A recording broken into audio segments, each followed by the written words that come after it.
ಆತ್ಮೀಯ ಸ್ನೇಹಿತರೆ, ನನ್ನ ಮತ್ತೊಂದು ವಿಡಿಯೋಗೆ ತಮಗೆಲ್ಲರಿಗೂ ಪ್ರೀತಿಯ ಸ್ವಾಗತ. ಇವತ್ತಿನ ವಿಡಿಯೋದಲ್ಲಿ ನೀವು ಒಂದು 2023ನೇ ವರ್ಷದಿಂದ ರೈತರು ಬೆಳೆಯನ್ನು ಬಿತ್ತಿ ಮಳೆ ಕೊರತೆಯಿಂದಾಗಿ ಬೆಳೆ ಬರದೇ ಇದ್ದಾಗ ಒಂದು ಬೆಳೆ ವಿಮೆಯನ್ನು ನೀವು ಸರ್ಕಾರಕ್ಕೆ ತುಂಬಿದ್ರಿ. ಈಗ ಬೆಳೆ ವಿಮೆಯನ್ನು ವಿಮಾ ಕಂಪನಿಯವರಿಂದ ಸರ್ಕಾರ ನಿಮಗೆ ಮಂಜೂರು ಮಾಡಿದೆ. ಈ ಬೆಳೆ ವಿಮೆಯ ಮಂಜೂರು ಯಾರ್ಯಾರಿಗಾಗಿದೆ ಮತ್ತು ನಿಮ್ಮ ಒಂದು ಸ್ಟೇಟಸನ್ನು ಯಾವ ರೀತಿ ಚೆಕ್ ಮಾಡೋದು ಅಂತ ನಾನು ವಿಡಿಯೋದಲ್ಲಿ ಹೇಳ್ಕೊಟ್ಟಿನಿ. ಇನ್ನು ಬೆಳೆ ವಿಮೆ ಏನಪ್ಪ ಅಂದರೆ ಒಂದು ಪ್ರಧಾನಮಂತ್ರಿ ಫಸಲ್ ಭೀಮಾ ಯೋಜನೆಯಡಿಯಲ್ಲಿ ಒಂದು ಬೆಳೆ ವಿಮೆಯನ್ನು ತುಂಬಿರ್ತೀರ. ಈ ಬೆಳೆ ವಿಮೆಯನ್ನು ಈ ವರ್ಷ ಸರ್ಕಾರವು ಮಂಜೂರಾತಿ ಮಾಡಲಾಗಿದೆ. ಈಗ ಅದನ್ನು ಯಾವ ರೀತಿ ಸ್ಟೇಟಸನ್ನು ಚೆಕ್ ಮಾಡೋದಂಥ ವಿಡಿಯೋದಲ್ಲಿ ಹೇಳಿಕೊಟ್ಟಿದ್ದೀನಿ. ಹಾಗೆ ನಿಮ್ಮ ಒಂದು ಯಾರ್ಯಾರು FID ನಂಬರನ್ನು ಮಾಡಿಸಿರೋದಿಲ್ಲ ಅವರಿಗೆ ಈ ಬೆಳೆ ವಿಮೆ ಬಂದಿರೋದಿಲ್ಲ.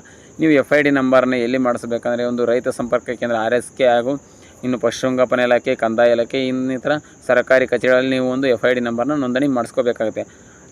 ನೋಂದಣಿಯನ್ನು ಮಾಡಿಸದೇ ಇದ್ದವರಿಗೆ ಈ ಒಂದು ಬೆಳೆ ವಿಮೆಯ ಅಮೌಂಟ್ ಬಂದಿರೋದಿಲ್ಲ. ಈಗ ಇದನ್ನು ಯಾವ ರೀತಿ ಚೆಕ್ ಮಾಡೋದು ಅಂತ ನಾನು ವಿಡಿಯೋದಲ್ಲಿ ಹೇಳ್ಕೊಟ್ಟಿದ್ದೀನಿ. ವಿಡಿಯೋ ಪೂರ್ತಿಯಾಗಿ ನೋಡಿ. ಹಾಗೆ ಅದರ ಒಂದು ಲಿಂಕನ್ನು ನಾನು ಡಿಸ್ಕ್ರಿಪ್ಷನ್ ಬಾಕ್ಸಲ್ಲಿ ಕೂಡ ಕೊಟ್ಟಿದ್ದೀನಿ. ಅಲ್ಲಿಂದ ಬೇಕಾದ್ರೆ ನೀವು ಡೈರೆಕ್ಟಾಗಿ ಚೆಕ್ ಮಾಡ್ಕೋಬೋದು. ಈಗ ನಾನು ವಿಡಿಯೋನ ಬನ್ನಿ ಸ್ಟಾರ್ಟ್ ಮಾಡ್ತಾಯಿದ್ದೀನಿ ಯಾವ ರೀತಿ ಚೆಕ್ ಮಾಡೋದು ಅಂತ. ಈಗ ನಾನು ಒಂದು ಮೊಬೈಲ್ ಸ್ಕ್ರೀನ್ ರೆಕಾರ್ಡ್ನ ಹಾಕಿ ನಿಮ್ಮ ಮುಂದೆ ತೋರಿಸ್ತಾ ಇದ್ದೀನಿ ಯಾವ ರೀತಿ ಸ್ಟೇಟಸ್ ಚೆಕ್ ಮಾಡೋದು ಅಂತ. ನೀವು ಸ್ಟೆಪ್ ಬೈ ಸ್ಟೆಪ್ ನೋಡ್ತಾ ಹೋಗಿ. ವಿಡಿಯೋ ಇಷ್ಟ ಆಗಿದ್ರೆ ಲೈಕ್ ಮಾಡಿ, ಶೇರ್ ಮಾಡಿ, ಕಾಮೆಂಟ್ ಮಾಡಿ ಅಂತ ವಿಡಿಯೋನ ಸ್ಟಾರ್ಟ್ ಮಾಡ್ತೀನಿ. ಓಕೆ, ಬನ್ನಿ ಈಗ ಸ್ಕ್ರೀನ್ ರೆಕಾರ್ಡ್ನ ನಾನು ಹಾಕ್ತೀನಿ, ಅದನ್ನು ನೋಡ್ತಾ ಹೋಗಿ.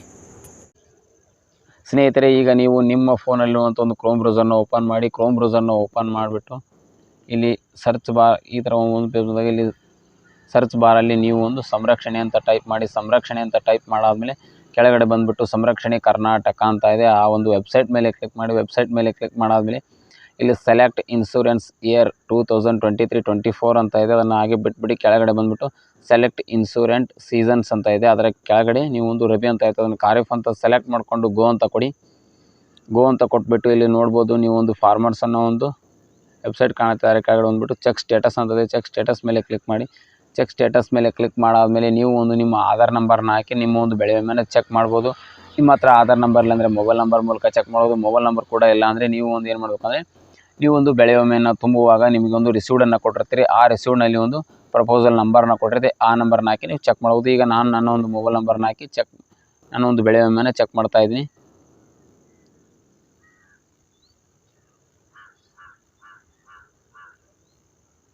ಈಗ ಮೊಬೈಲ್ ನಂಬರ್ನ ಹಾಕ್ಬಿಟ್ಟು ಕೆಳಗಡೆ ಬಂದುಬಿಟ್ಟು ನೀವು ಅನ್ಕೋಕ್ಕೆ ಇಲ್ಲಿ ಒಂದು ಕ್ಯಾಪ್ಚಾವನ್ನು ಎಂಟರ್ ಮಾಡಬೇಕಾಗುತ್ತೆ. ಸರಿಯಾದ ಕ್ಯಾಪ್ಚಾವನ್ನು ಎಂಟರ್ ಮಾಡಬೇಕು.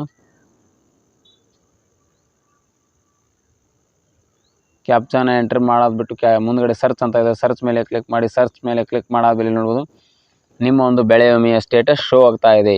ಬೆಳೆ ವಿಮೆಯ ಸ್ಟೇಟಸ್ ಶೋ ಆದಮೇಲೆ ಇಲ್ಲಿ ನೀವು ಒಂದು ಪೂರ್ತಿಯಾಗಿ ನಿಮ್ಮ ಒಂದು ಬೆಳೆ ವಿಮೆಯ ಸ್ಟೇಟಸನ್ನು ಚೆಕ್ ಮಾಡಬೇಕಪ್ಪ ಅಂದರೆ ನೀವು ಇಲ್ಲಿ ಒಂದು ಸೆಲೆಕ್ಟ್ ಅಂತ ಕಾಣುತ್ತೆ. ಸೆಲೆಕ್ಟ್ ಮೇಲೆ ಕ್ಲಿಕ್ ಮಾಡಿ. ಸೆಲೆಕ್ಟ್ ಮೇಲೆ ಕ್ಲಿಕ್ ಮಾಡಾದ್ಮೇಲೆ ಇಲ್ಲಿ ನಿಮ್ಮ ಒಂದು application acknowledgement by insurance cooperative company ಅಂತ ಇದೆ. ಹಂಗೆ ಮೇಲ್ಗಡೆ ಬಂದುಬಿಟ್ಟು ವೇವ್ ಡೀಟೇಲ್ಸ್ ಅಂತಂದರೆ ನಿಮ್ಮ ಒಂದು ಪ್ರಪೋಸಲ್ ನಂಬರ್ ಮುಂದ್ಗಡೆ ವೇವ್ ಡೀಟೇಲ್ಸ್ ಅಂತ ಇದೆ. ವೇವ್ ಡೀಟೇಲ್ಸ್ ಮೇಲೆ ಕ್ಲಿಕ್ ಮಾಡಿ. ವೇವ್ ಡೀಟೇಲ್ಸ್ ಮೇಲೆ ಕ್ಲಿಕ್ ಮಾಡಿದ್ರೆ ನೀವೊಂದು ಯಾವ ಬೆಳೆಗೆ ವಿಮೆಯನ್ನು ತುಂಬಿರ್ತೀರ ಅದರ ಒಂದು ಹೋಬಳಿ ಬಂದುಬಿಟ್ಟು, ವಿಲೇಜು, ಸರ್ವೆ ನಂಬರು, ಇಸ್ಸಾ ಮತ್ತು ನಿಮ್ಮ ಬೆಳೆ ಮತ್ತು ಓನರ್ ನೇಮು, ಹಾಗೆ ಎಷ್ಟು ಗುಂಟೆ ಮತ್ತು ಯಾವ ಬೆಳೆಗೆ ನೀವು ವಿಮೆಯನ್ನು ತುಂಬಿದ್ದೀರಿ ಅಂತ ಕೂಡ ಇಲ್ಲಿ ನಿಮಗೆ ಒಂದು ಸ್ಟೇಟಸನ್ನು ತೋರಿಸುತ್ತೆ.